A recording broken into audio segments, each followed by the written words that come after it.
আসসালামু আলাইকুম বন্ধুরা,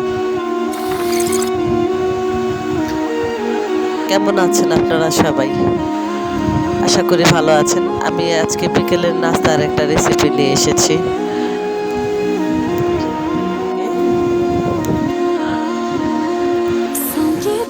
আমার নুডলসের এই রেসিপিটি যদি আপনাদের কাছে ভালো লাগে, আপনারা জানি যদিও আমার চেয়ে ভালো রান্না করেন, তবুও যদি ভালো লাগে আমার এই ছোট্ট